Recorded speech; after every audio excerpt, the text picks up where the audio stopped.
basically, as you're aware, all cities start out in the state of California as at-large cities. That's how the incorporation process is structured. And you begin as an at-large arrangement. The statutes require that the public be presented with a choice of whether you want to be at-large or by district. But there are other options as well that are not required to be presented and that may be something that the council wishes to consider.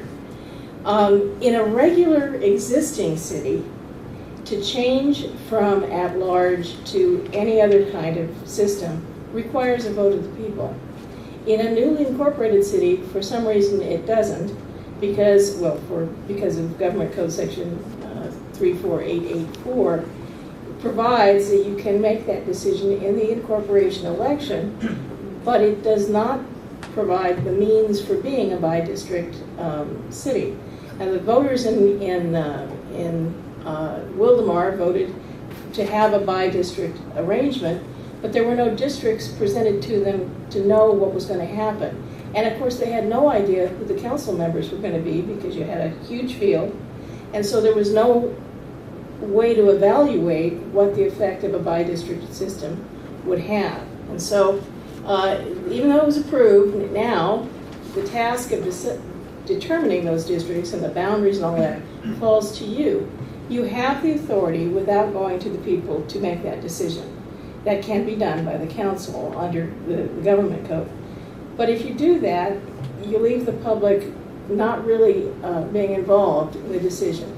And that's why, of course, you retain Doug Johnson and everybody else to kind of assist in this process. So as I said, this is what was presented. And the question was simply, shall the council members be elected by district or at large? Those were the only choices, and the decision was made. It's important to note, by the way, because there have been some challenges in other jurisdictions about this recently, and in my mailbox recently, that this question of can you present the question of at-large elections to the electorate at all is answered in the government code, which requires that the question of at-large or by district be presented in the incorporation election. It's certainly something that can be presented to the electorate. And again, they voted yes, and there is no ordinance that establishes the boundaries. So that's what we're about to do. There's also a pending bill currently in the state legislature, by the way, that would expand the choices that you can make in the incorporation election, which kind of shows that the legislature knows that it's not quite working the way it is. So, and we've had outreach, as you know. So, the alternatives to a by-district system can be, if you're going to go to the electorate, and we've talked about that as something you want to do or considering for validation of the districts that have to be established, you can take the other alternatives to the electorate at the same time if you choose to do so. Or you can take some of them, you can take all of them. You can make those decisions as a council and put a measure on the ballot for any choice that you want to present. The way that California says you can do this, there are 4 ways actually.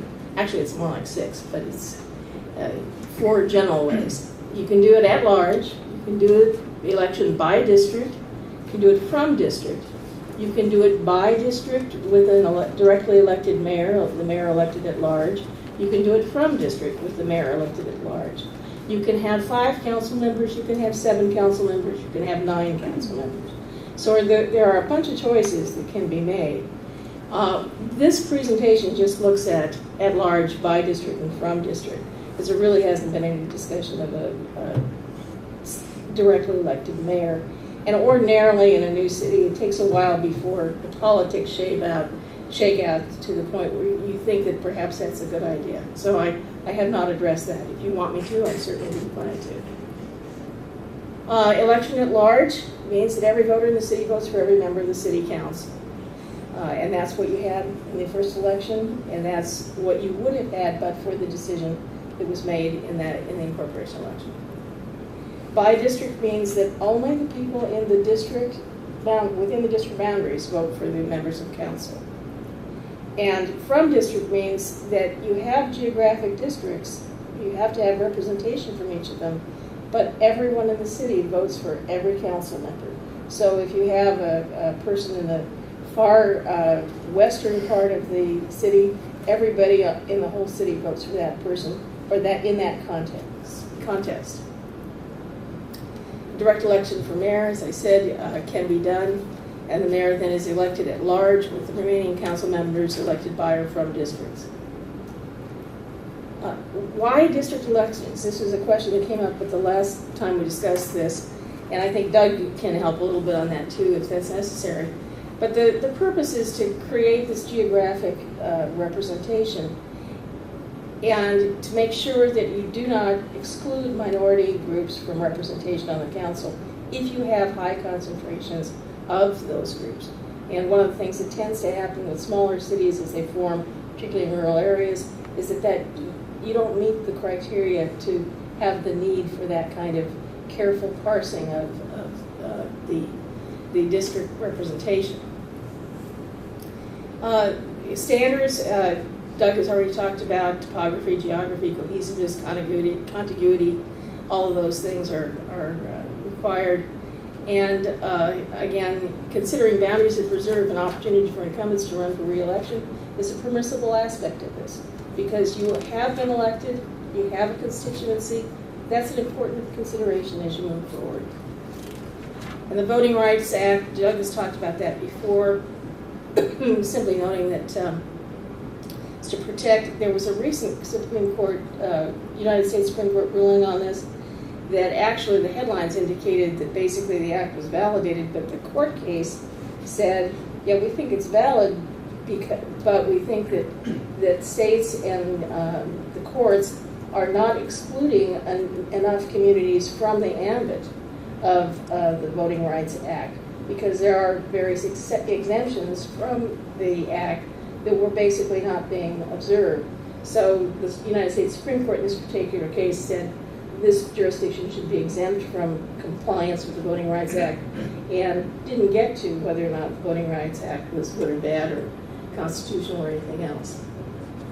The dogs fighting over the bone, I have to tell you, I was delighted to find that little graphic as I was putting this together, because that really tends to be what happens with district elections and with councils that have that.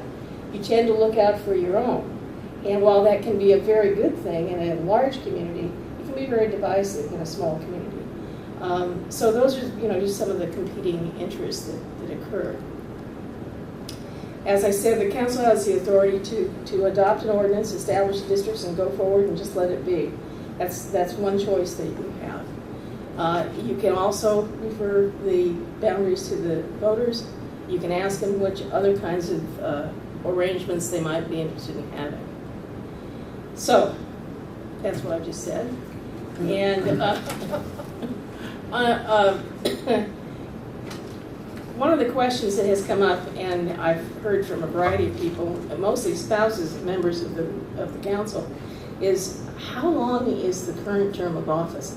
And that will depend on the system that you adopt. If you remain with a by-district or you were to shift to a from-district system, 2 seats would be up in 2010. If you were to revert, if the voters repealed the by-district, you reverted to the at-large system, 3 seats will be up. And as you will see, we'll even have the names on them for you. So, the options. Okay, first of all, you got to draw the district lines, and an ordinance must be enacted to establish the district numbers in terms of office. If you divide it up, that's fine, but you got to figure out which district is what number, because districts 2 and 4 will be elected in 2010. Districts 1, 3, and 5 will be elected in 2012. If you put everybody whose term expires in 2010 in a 2012 district, they can't run in 2010, and you will have a whole different composition.